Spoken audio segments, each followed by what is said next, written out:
I'll just bring the slides along when they show up. One thing I would mention is, where did this technology come from? And that story begins early in my career when I did work at Montana State. So I'm a geologist by training, and I worked with various plant ecologists over the years doing soil remediation. Matter of fact, I used to teach a class at Montana State called soil remediation. So if this 30-minute blast I'm going to do today seems short, rest assured I have a semester worth of content built up. Took an interest in the unique plant communities we saw when the soil was contaminated.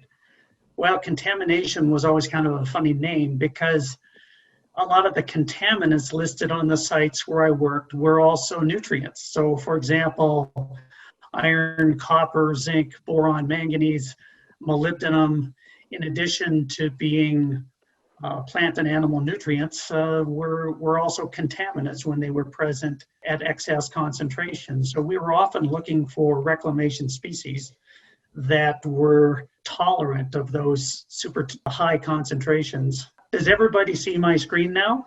So my title slide, Healthy Soil Allows Perennial Grasses to Outcompete Weeds Using Nutrafix. Let's just get going. We talked about the format of today's show, so I'm going to try to keep this to 60 minutes. I have about 30 slides. We'll have a question and answer to follow. Brent will moderate the wrap-up and follow-ons, and an hour later we'll be done. So about us, you heard about ACF West, the Northwest leading distributor of re-veg and erosion control materials. I am the president of startup R&D company Adafix, with a mission to develop soil-based technologies for promoting growth of desirable perennial plant species. So I'm trying to use micronutrients and macronutrients to accomplish in a more elegant way what we've relied on herbicides to do. And our first product is Nutrafix. So that product has just launched in the past month or so, and you are part of that on-ramp that we are on right now, trying to get this product out in demo markets this fall. So my smart question is, where do weeds grow? We've all had experience with weeds.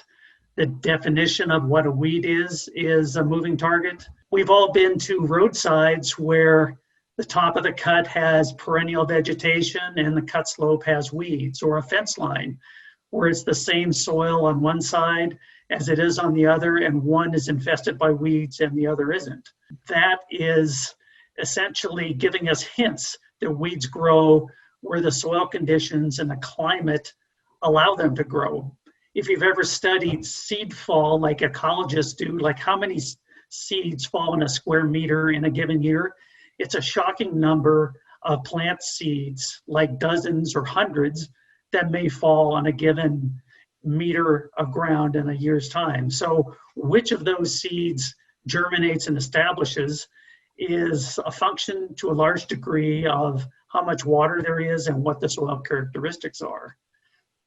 So I am suggesting that we think about an alternative to spraying with petrochemicals, and I want to stimulate your thinking on that today and give you some examples of its effectiveness. If I were a doctor, a medical doctor, I would say, aren't herbicides only treating the symptoms of unhealthy rangeland soil? If you use turf grass as an example, applying 2,4-D is something we have been doing for half a century, and often those plants grow back from the same roots because we never killed the dandelions with 2,4-D, we only defoliated them. So we are treating the symptoms of the soil that allows those dandelions to thrive. So switching to rangeland plants, late successional plants thrive in healthy soil with abundant organic matter, adequate fertility, and sufficient water. So obviously where we have good soils, we have good plant community, we have good revegetation success. And where we have poor soils, we have a hard time, and they are often weedier than we want them to be. So my approach is that we think about creating soils that are hospitable to the plants that we want to grow, and that we revitalize rangeland soil rather than spraying the weeds. Treat the soil, not the symptoms. What if we change the soil chemistry using naturally occurring minerals? So I'm a geologist, so rocks are an aggregation of minerals. Minerals are the recurring building blocks of rocks. Essentially, all of our plant communities thrive in minerals. You can also call them grains of individual size, sand, silt, clay with some organic matter mixed in. But essentially, we have a bunch of ground up minerals that we're dissolving the surfaces of every year and making them available to plants for growth. So what if the invasive plants didn't like that enriched soil chemistry? So we are working to restore native plant community resiliency. And this show is intended to give you a first taste for how to do that, how long it would last, how effective it is, and to teach you at least one word in Greek. If you don't know the word edaphic, it is Greek for of the soil. So my company, Nutrafix, is a technology for creating nutrient-dense and healthy soil. I'm going to start out with the conclusion. Does this product actually work? Yes, it actually works. So the photo I'm showing you is a pasture we treated. This is a Montana grazing operation. And on the big map of the ranch, they call this the cheatgrass pasture. So we went out and applied the product in May of 2019, and the photo was taken in May of 2020, a year later. So you can see the treatment line going down the middle of the pasture. The right-hand side is treated. And if you see the cowboy's boots, he is standing in perennial grasses. And on the left side of the pasture, you can see the tall cheatgrass litter from the 2019 growing season and the carpet of little annual grasses coming up. And this is what it looked like when we did the treatment. So this is going back to May of 2019. And we're doing something that looks extraordinarily ordinary. We have a 1-ton truck pulling a fertilizer spreader through a pasture. That is how we applied the treatment. We also did some liquid treatment here in these plots. We can apply either as a granular, dry granular product or as a liquid. This is what we got subsequently. So this is monitoring work from July of 2020. We had 54% perennial grass cover and 5% annual grass cover. And in the untreated, it was almost hard to find a perennial grass. There were so few. And I can't say that this treatment always works this well, but it, in this case, was remarkably successful in changing the plant community from nearly all annual grasses to a robust stand of perennial grasses in one growing season. I want to underscore we did not seed this. So these perennial grasses were present either as seed or plants or propagules or roots, but they have been stimulated and are growing vigorously now. And I think this is thick spike wheatgrass. These plants had not grown to maturity, so I didn't have a seed head to work from, but I believe it was a sod former, and I think it was thick spike. How do you apply this product? Well, this is kind of a boring slide, but essentially all of those conventional ways of applying granular or liquid fertilizer that we all know and love there's no, like from a technology development point of view, barriers to adoption is something that people like to talk about. There's no barrier to the implementation. We're just using existing spreaders and sprayers to apply a product. The annual grass problem is well known to everybody on the call today. There are more than 100 million acres of annual grasses in the western U.S. We have the linkage to wildfire, the loss in wildlife habitat and agricultural production. One thing you might not think about is reduced carbon sequestration ability. Essentially, carbon capture in the soil is driven by perennial grass roots. Annual grasses do not fix carbon very well, so we have reduced sequestration potential. We generally have a lack of effective treatment options. I could talk for hours about the herbicides we have and compare and contrast the Nutrafix product to the herbicides. Let me just say that all tools in the toolbox have strengths and weaknesses. I'm happy to say the Nutrafix product has, I think it compares very favorably to herbicides, and in many cases it works better than the herbicides that are available. What we've got for perennial grassland is we have degraded vegetation conditions where we have CO2 going into the atmosphere from an ever-increasing fire frequency and intensity.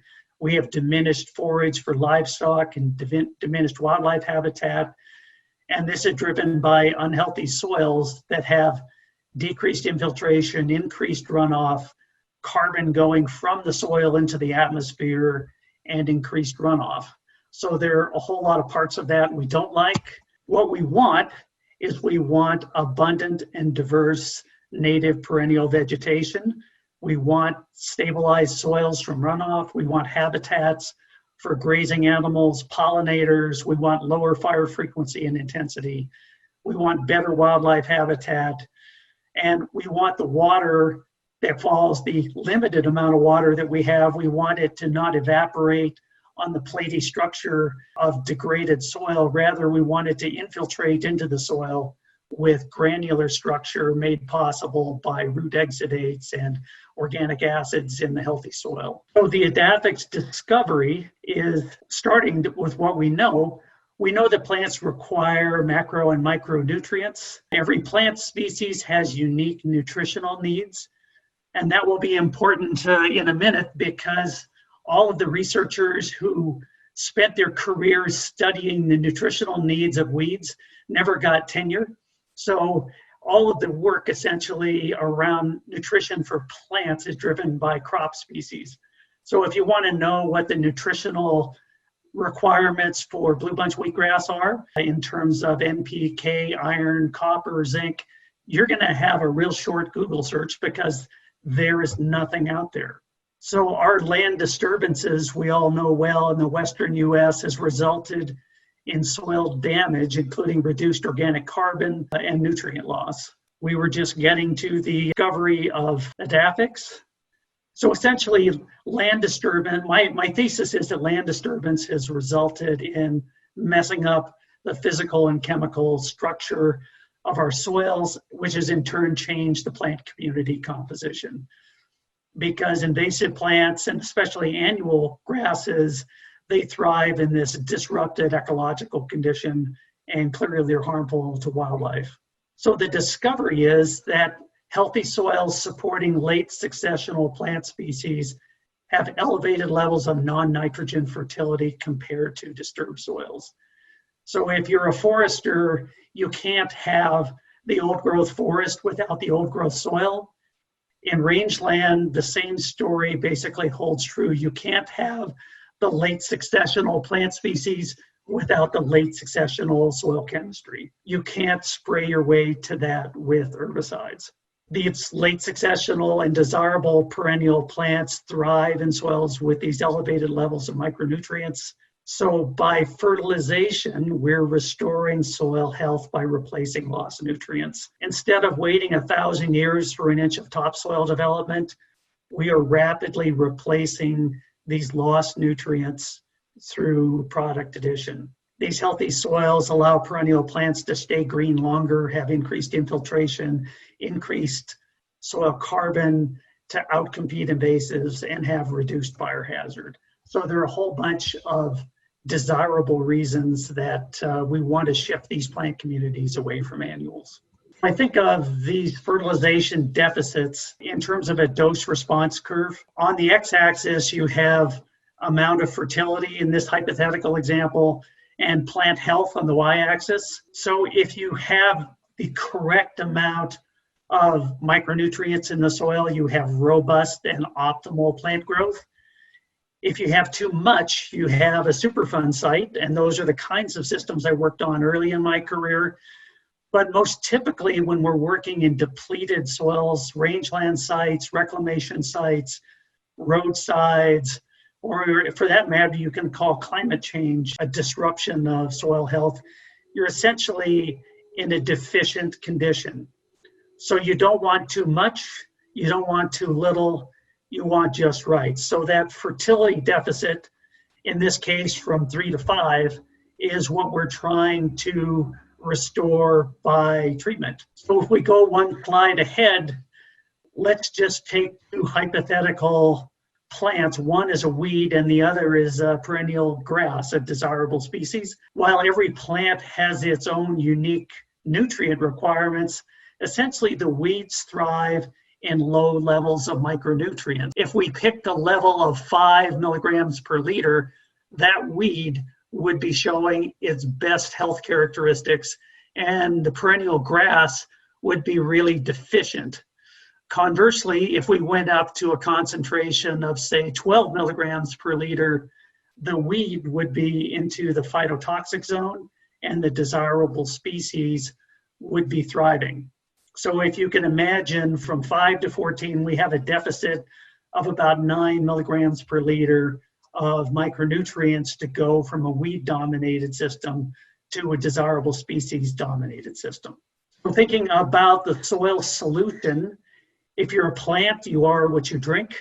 In these examples, and I borrowed these from the web, in the furthest example to the left, a plant growing in distilled water would show hardly any growth.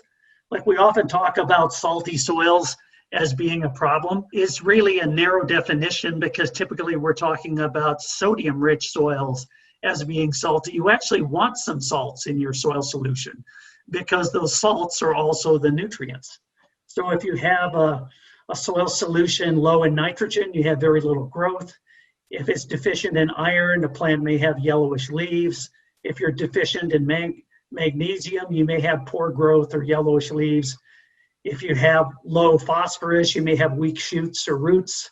So for the full nutrient spectrum, you want healthy growth with the full nutrient solution. So those are our perennial grass friends. So this is kind of the same spectrum of saying a disturbed soil often has either very low levels of nutrients or micronutrients, and to make it worse, it may have sodium salts. Its desired condition is not saline, but sufficiently nutrient rich that the plant can complete its lifestyle. So here are a couple of pie diagrams that I built from real data. So these are soil solutions, and I've plotted calcium, magnesium, sodium, nitrogen, phosphorus, potassium, and then in aggregate, all of the micronutrients. Very commonly, soils are dominated by soluble calcium. So in the upper example, it's a healthy rangeland soil with 2% organic matter, conductivity of 2 to 4 decisiemens, pH greater than 7, SAR less than 15, so not saline. And in my depleted example, I have lower organic matter, the same level of salinity, the same pH above 7, the same SAR. Essentially, what has happened is in the depleted rangeland soil, you have a little bit less NPK fertility and you have no micronutrients. Compared to the healthy soil, you don't have huge amounts of NPK fertility and huge amounts of micronutrients, but you have some.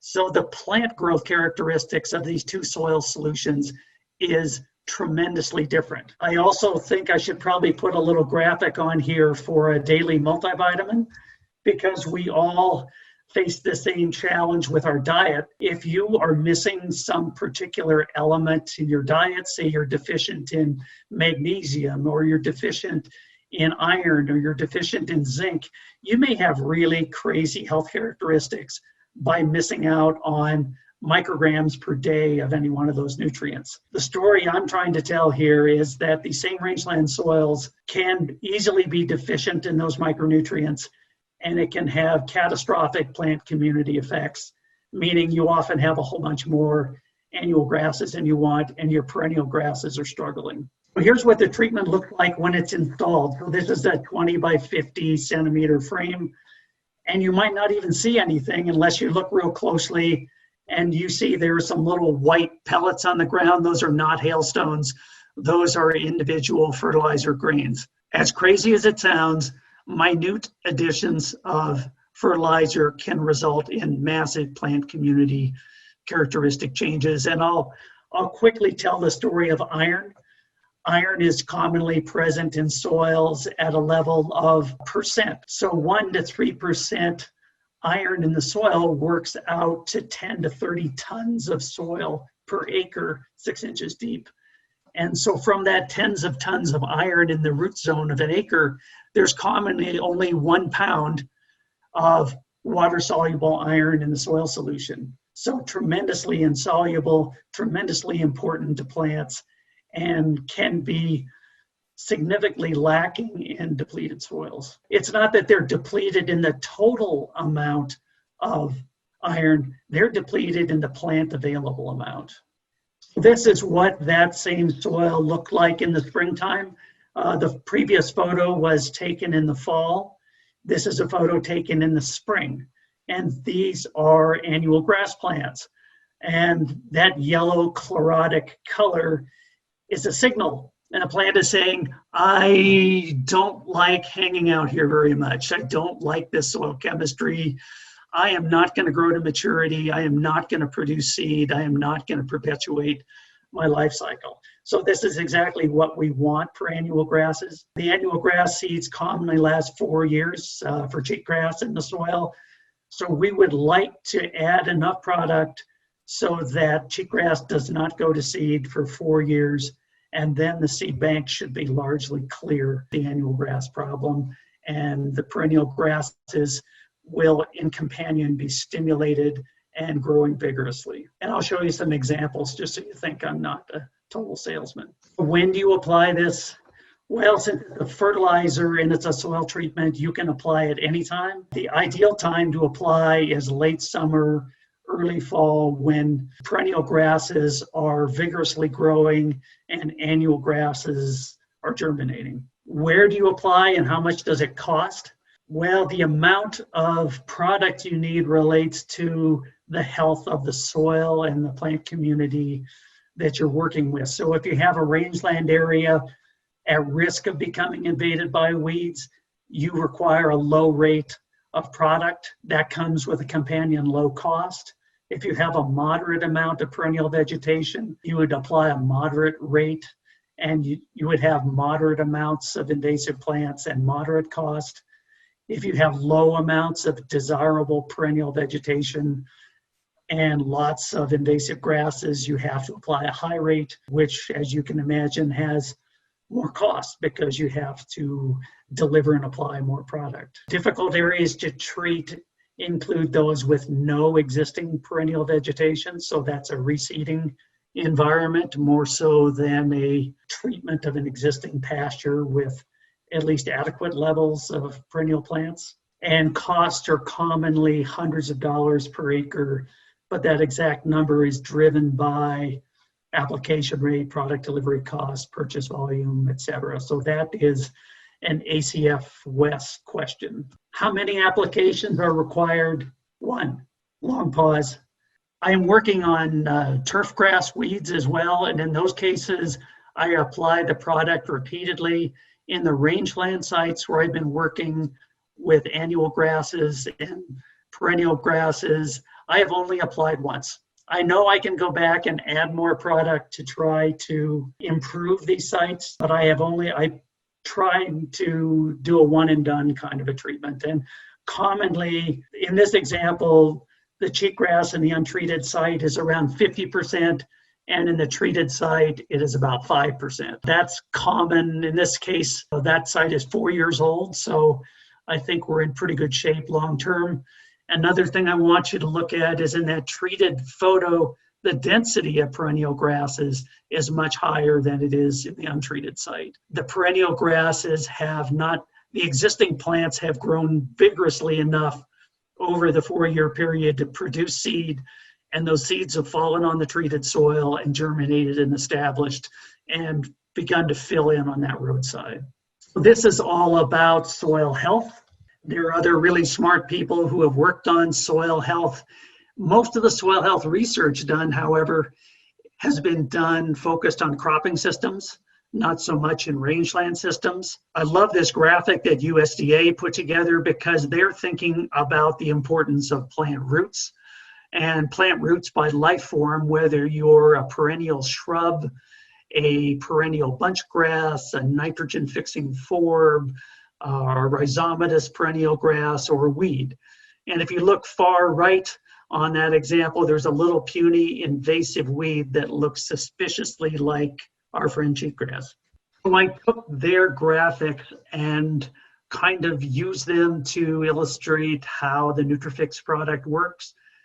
Essentially, you're starting with a healthy rangeland soil in the upper left panel, and through some sort of disturbance, moving to the upper right, the soil is becoming less healthy. As you notice, the dark, organic, rich soil of the first panel is now thinner, and the cover of cheatgrass has increased. With continuing disturbance, the soil is thinner yet. The cover of cheatgrass has increased. The number of species continues to decline until the lower right panel in severely degraded rangeland, you're left with just remnants of the original perennial grass.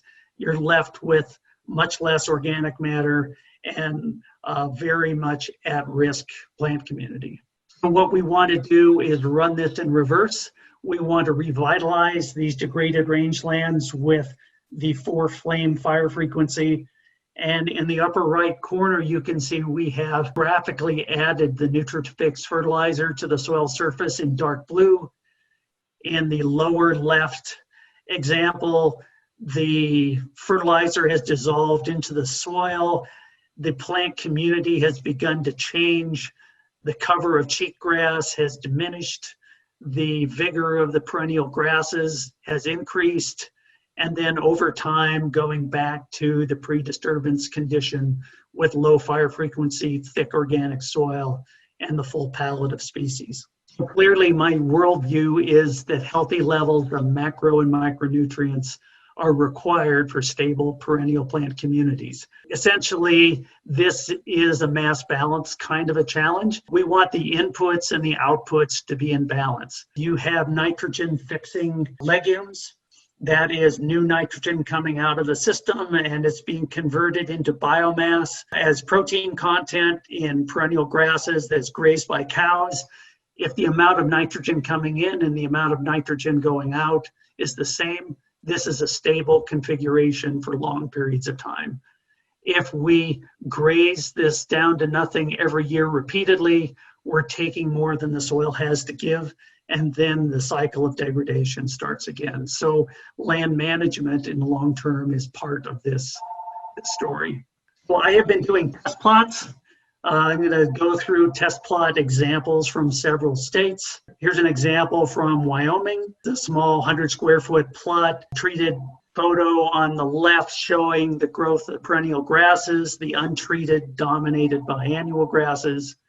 And within the treated plot, if you look closely, it's not just all bare ground, but essentially the annual grasses have opened up spaces in between the existing perennial grasses. So it's not ineffective treatment you're seeing in that plot photo. It's really the selective growth of the perennial grasses and the diminished growth of the annual grasses. So here's an example from Montana. This is a wildlife management area. We did 3 plots there in 2017. And subsequently, the monitoring work has been done by the wildlife agencies. So I'm just presenting their data. So we had 3 different sites. So we monitored 3 years on 3 sites. So the lower graph shows the change in the plant community. This is the average of those plots. So perennial grasses started at 23%. In the first growing season, they were 37%. In the second growing season, they were 57%. In the third growing season, they were 75%. The reciprocal is the annual grasses went from 67 to 33 to 17 to 11% on average. Here's some plots from Colorado. In the upper 3 photos, we are comparing the performance of Nutrafix soil nutrient-based treatments to conventional herbicide plateau. And the green squares are the Nutrafix plots. In this case, I wish the plateau had worked better because it was almost ineffective, and it almost looks like we cheated. And I haven't even been to this site. I'm only seeing the monitoring work of others. And one site I like is the lower 3 pictures. This is a smaller plot. This is a 100 square foot plot. But the person doing the monitoring was taken. So this is a fire story that the perennial grasses in the untreated plot had cured out and were dry and senesced on June 3rd, while the perennial grasses, the same species growing in the plot, were still dark green and thriving. So greenness of the plant matter was increased by treatment, which I assume means there was more water going deep into the profile because it wasn't all used up by the annual grasses. The next photos are from Utah, untreated site in the upper left, dominated by shrubs and understory cheatgrass. This is a site where so the state agency is testing various herbicides on cheatgrass, and in the lower left you can see they have been good at suppressing the annual grasses using herbicides. That plant community is essentially dominated by broom snakeweed or salsify, and they're in a state of shock because the Nutrafix site in 1 year is dominated by blue bunch wheatgrass, and it's on a site that, if it has ever been seeded, it was seeded more than 10 years ago. It's a promising story. Excited to see how that looks next year. This is Wild Horse Island in Montana in Flathead Lake, and it is important bighorn sheep habitat. The local wildlife agency is excited because they found the skull of the biggest bighorn sheep in the history of the world on that island, and they're worried about annual grasses encroaching on their south-facing grasslands.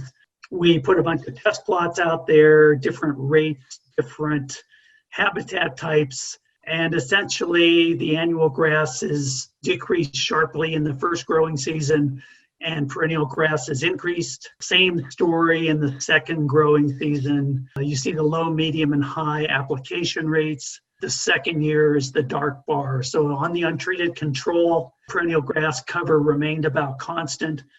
And in all three of the treatments, we saw nice changes in the plant community. Here's some other sites from Montana. I have test plots big and small and stories to tell about all of them. I should mention you can apply this as a liquid. I did this as a joke for a friend who I was doing some test plots at his house, so I painted with the liquid fertilizer in his pasture a signature block, and turned out in May of this year the annual grasses did not like that treatment. We have talked enough about wheatgrass and wildfire. You guys all know this story. So I am now to my concluding slide. This product is effective. It's made from rocks or minerals. Micronutrients dominate the composition with a small amount of poultry manure. It's easy to apply, it's long lasting, it's cost reasonable. It actually treats the disease rather than the symptoms. So we restore the soil rather than treating the plants. And it promotes the growth of perennial grasses. And if you want to know more about this, ACF West is my distributor. Their contact names and numbers, they're well known to you since you've signed up for this webinar today. So we can answer site-specific, project-specific questions, but the ACF network is there to back me up, I'm sort of the mad scientist part of this, and they are the legs to market and help with your project-related questions. I would like to switch to Q&A. Well, excellent. Thank you, Dr. Jennings. It's Brian here at ACF West. Thanks, Brian. Excellent. Well, I have a couple questions for you. Our first question was from Alex, and the question is effectiveness in sandy soils and dry climates. Yeah, those are great questions, and those are clearly challenges for any kind of plants. Like if you look for a healthy soil on a really arid site with really poor conditions, it's hard to find great analogs for healthy plant communities. But as I have been developing this approach, people have always taken me to their worst sites. So those are places like south-facing road cuts with no soil or sandy soils full of rocks, because that's where the weed infestations have been the worst. Like that roadside example I showed, that was a south-facing, it wasn't a super droughty site. That's probably a 15-inch precipitation site, dry south-facing, sandy. So that is suboptimal. I mean, we'd rather have 20 inches of precip than 10. and we'd rather have 10 inches of precip than 5, but not a deal killer. The second question was from Jared, and he had questions regarding application via drilling versus broadcast application. Yeah, I've mostly done I haven't drilled any of this product into the soil. I am working on a related seed coating. So in the case of delivering the product as a seed coating, that would be drilled. That is a future product release kind of thing. But as it is now, we're just surface applying.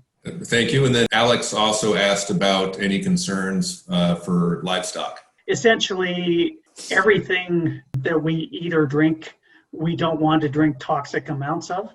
So that could include beer. That's in the human case. If you're a grazer, you don't want to eat too much of any one food type. You don't want to, like eat a whole mineral salt block. The plants also regulate.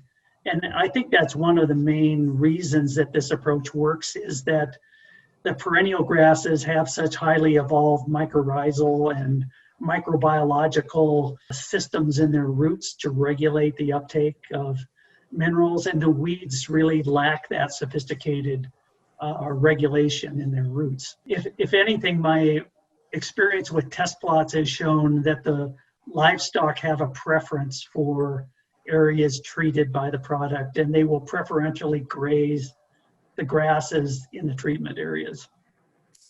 Excellent. Thank you for the answer. We had one final question asking if it's been tested on feral rye and jointed goat grass. I have not done rye, but I do have jointed goat grass at that Utah site. I would say stay tuned. It looks promising, but I don't have a good example of that. And another thing I would mention is that site has Medusa head, and the Medusa head suspiciously stops right on the edge of the plot. The plots did not have a lot of Medusa head in them. I put out 4 or 5 sites this fall on Ventonata. So that Ventonata data should be available next spring. So I don't really have a good story for Ventonata yet. Thank you for that. And we had just a question that just came in from Mark asking if there is an upper limit for application.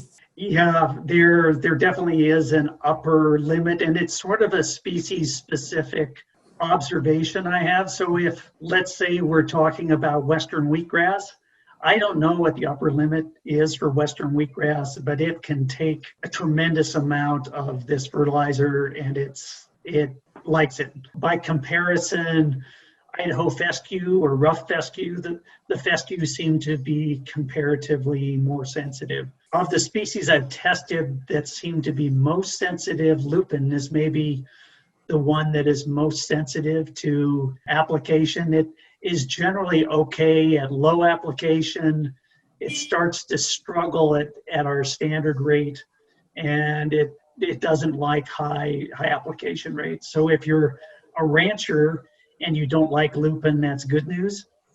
Or if you're a sage grouse conservation planner, that's a big deal because you want to keep your lupin around. So the application rate also needs to kind of tie into the ownership and the management plans. I have questions or some clarification. This one's for Brent. Do you care to explain, you guys, one of your installation test plots you did in southern Idaho was affected by weather, the impact of weather or lack of moisture. Do you care to, or do you mind talking a little bit about what you saw year 1 versus year 2 once you started getting weather? So we've touched on it a little bit with, I think it was Alex's question about what happens in arid environments.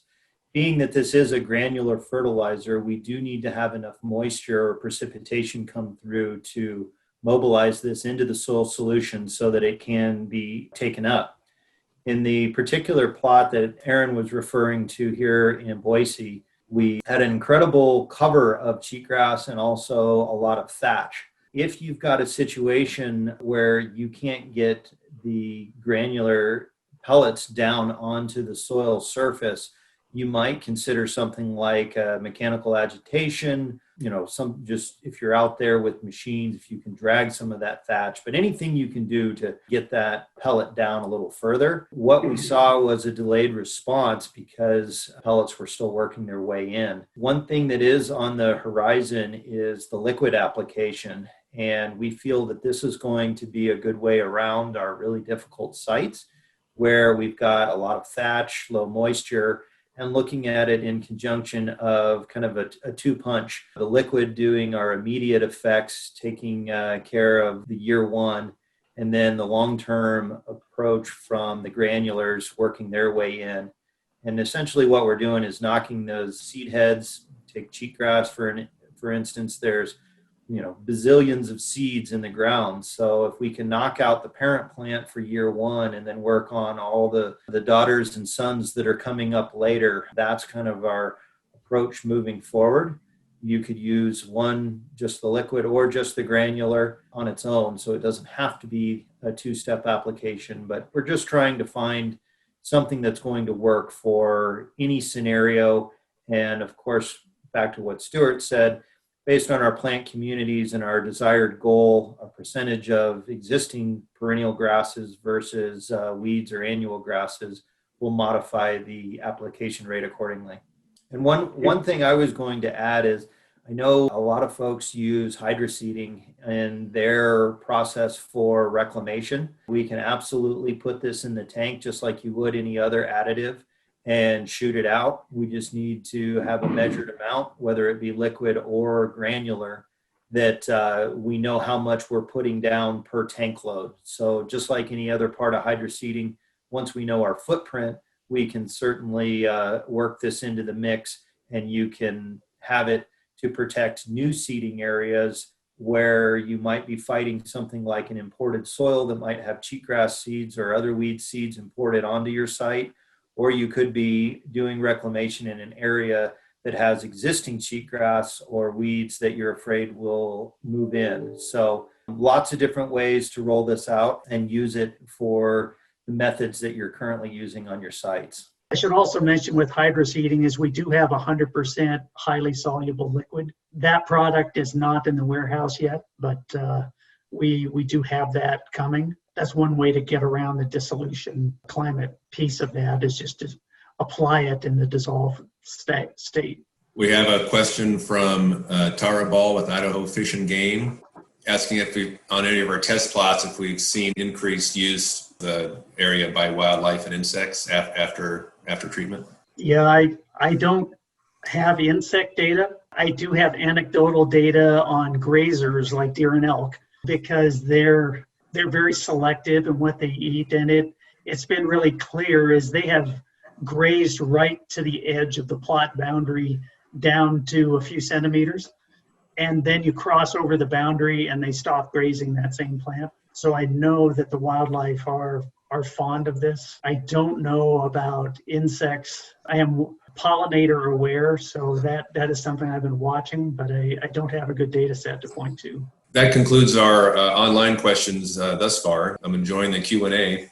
Oh, we have another question. What stops the annual grass species from utilizing the nutrients put down in Nutrafix and undergoing rapid growth? From a plant physiology point of view, I don't have a good answer for that.